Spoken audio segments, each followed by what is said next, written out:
Hello everyone, I am the Golden Scouta, and welcome to my Dragon Ball Super Episode 119 review.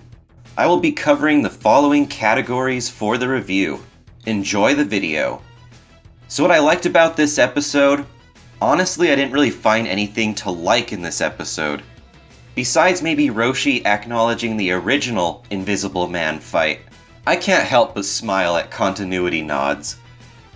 So what I did not like about this episode, it was boring, uninspired garbage. I can't think of another episode that made me feel this bored since episode 106.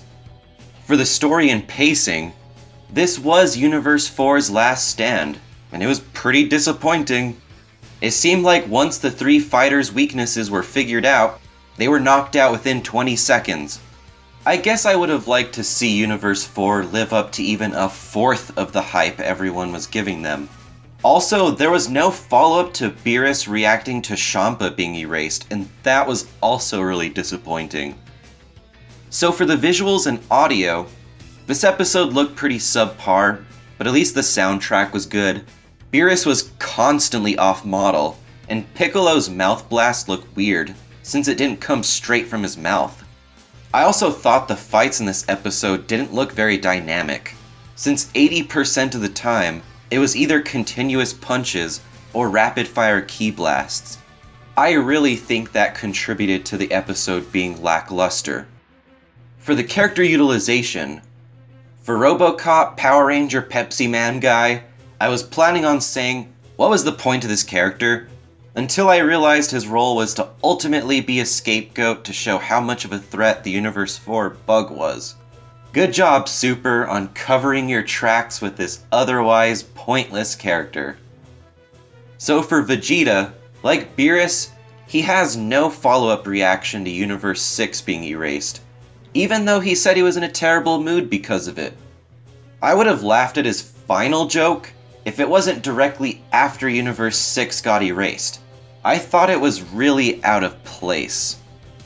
For Goku, he continues to have very low stamina as we can clearly see. That is why he is able to cause destruction to the ring, in his base form. Just go Ultra Instinct already!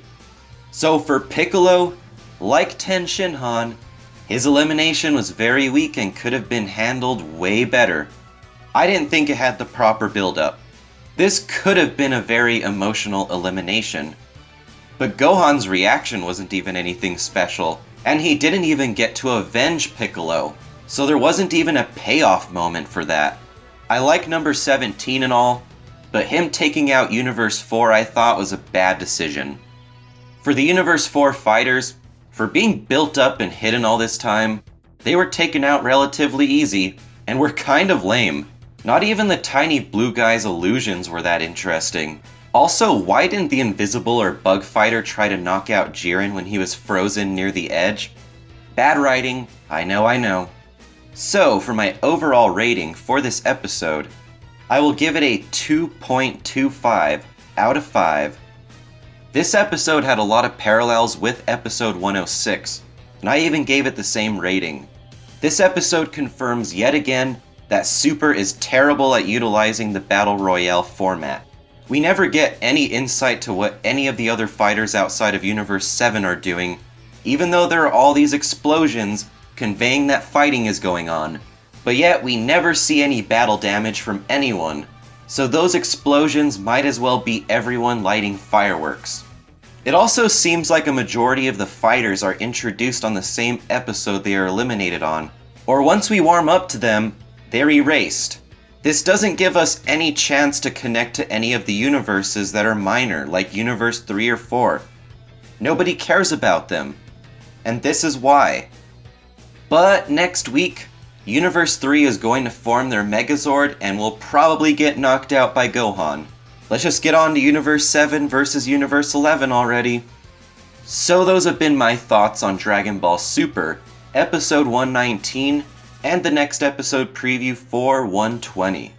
Leave your comments down below on what you thought of this week's episode, and with that, thank you for watching and have a great day.